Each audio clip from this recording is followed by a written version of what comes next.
Praise the lord. మన ప్రభు అయిన యేసుక్రీస్తు నామములో దేవుని బిడ్డలందరికీ వందనాలు. ఈ దినమంతయు దేవుని సన్నిధి మనకు తోడే ఉండునుగాక. ఈ దినపు దేవుని మాట రోమా పత్రిక 5వ అధ్యాయము 5వ వాక్యాన్ని చదువుకుందాం. మనకు అనుగ్రహింపబడిన పరిశుద్ధాత్మ ద్వారా దేవుని ప్రేమ మన హృదయములలో కుమ్మరింపబడి ఉన్నది. దేవుని బిడ్డలారా, పరిశుద్ధాత్మ ద్వారా దేవుని ప్రేమ మన హృదయములలో కుమ్మరింపబడి ఉన్నది. యేసుక్రీస్తు నిజమైన దేవుడు అని నమ్మి మారు మనసు పొంది బాప్తిసం పొందిన ప్రతి ఒక్కరు కూడా పరిశుద్ధాత్మను పొందుకోవాలి.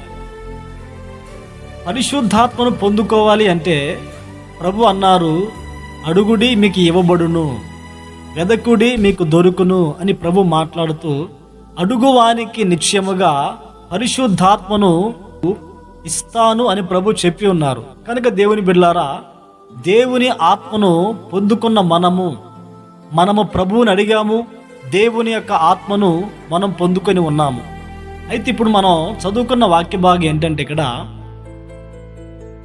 మనకు అనుగ్రహింపబడిన పరిశుద్ధాత్మ ద్వారా అంటే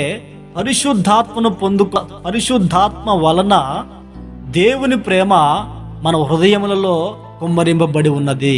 దేవుని బిడ్డలారా, దేవుని ఆత్మను మనం పొందుకొని ఉన్నప్పుడు ఆ పరిశుద్ధాత్మ వలన దేవుని ప్రేమ మన హృదయములలో కుమ్మరింపబడి ఉన్నది. ఆ దేవుని ప్రేమ మన హృదయములలో కుమ్మరింపబడినప్పుడు ఆ ప్రేమ చేత మనం ఈ లోకంలో నడిపించబడాలి. దేవునికి మహిమ కలుగునుగాక. దేవుడు పరిశుద్ధాత్మ ద్వారా ఆయన ప్రేమను మన హృదయములో ఎందుకు కుమ్మరించాడంటే, మనము ఈ లోకంలో బ్రతుకుతున్నప్పుడు ఆ ప్రేమ కలిగి మనం జీవించాలి, ఆ ప్రేమ కలిగి మనం నడిపించబడాలి. ఇది నా దేవుని యొక్క ప్రేమ కలిగిన వారు ఏ రీతిగా ఉంటారంటే, దేవుని ప్రేమ అనేది సహిస్తుందండి, పెడుతుంది. దేవుని ప్రేమ ఓర్చుకుంటుంది, దేవుని ప్రేమ సహిస్తుంది, దేవుని ప్రేమ అన్నిటినీ ఓర్చుకొని సహనం కలిగి ఉంటుందండి. దేవుని యొక్క ఆత్మను పొందిన వారు ఎలా ఉంటారంటే, ప్రేమ చూపేవారై అనేకుల ఎడల ప్రేమను క్రీస్తు ప్రేమను వారు వ్యక్తపరుస్తారు, క్రీస్తు ప్రేమను వారు చూపిస్తారు.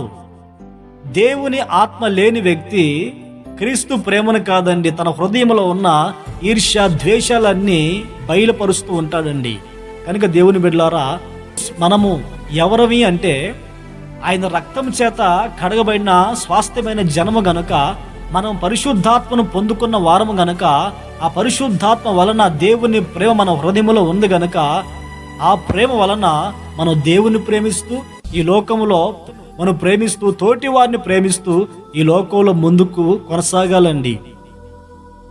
ఈ దినాల్లో చాలా మంది దేవుని ఆత్మ లేనివారై, దేవుని ప్రేమ లేనివారై, వాళ్ళ హృదయాల్లో ఉన్న కపటము, వారి హృదయాల్లో ఉన్న ద్వేషం, వారి హృదయాల్లో ఉన్న ఆ ద్వేషపూరితమైన అనుభవాలన్నీ బయట కనబడుతూ ఉంటాయండి. కనుక దేవుని బిడ్డలారా, మనము దేవుని యొక్క ఆత్మ చేత నింపబడిన వారమైతే ఆ దేవుని ప్రేమ కలిగి మనం నడిపించబడతాము.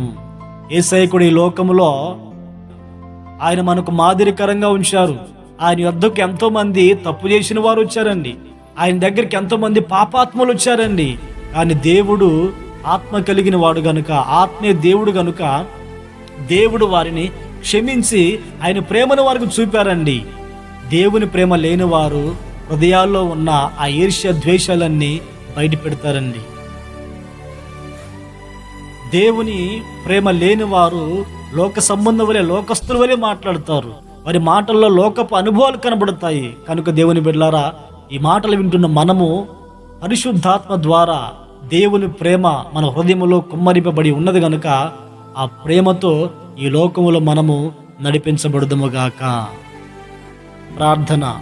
పరిశుద్ధుడైన తండ్రి, ఆశ్చర్యకరుడా, జీవాధిపతి అనే యేసయ్యా, మీకు స్తోత్రాలు చెల్లిస్తున్నాం నాయన. ఈ దినాన్ని మీరు మాకు అనుగ్రహించున్నారు. ఈ దినమందు ప్రభా, మీరు మాకు అనుగ్రహించిన మాటను బట్టి స్తోత్రాలు చెల్లిస్తున్నాము. ఆ దేవా, పరిశుద్ధాత్మ వలన మీ ప్రేమ మా హృదయంలో కుమ్మరింపబడిందని, ఆ ప్రేమ కలిగి ఈ లోకంలో నడిపించబడాలని మీరు తెలియపరిచి ఉన్నారు. అయినా మీ ఆత్మను పొందే కృప మాకు అనుగ్రహించున్నారు కనుకనే అందరి ఎడల ప్రేమ కలిగి నడిపించబడే అనుభవం మాకు అనుగ్రహించున్నారు. ఈ ప్రార్థనలో ఏకీభవించిన ప్రతి వారు కూడా ఆ రీతిగా నడిపించబడుటకు, మేమందరము ఆ రీతిగా నడిపించబడి ఈ లోకంలో మీ కొరకు సాక్షులుగా బ్రతుకుటకు సహాయం అనుగ్రహించి మహిమను పొందమని యేసు నామములో ప్రార్థించి అడిగి వేడుకొనుచున్నాము తండ్రి. ఆమేన్, ఆమేన్.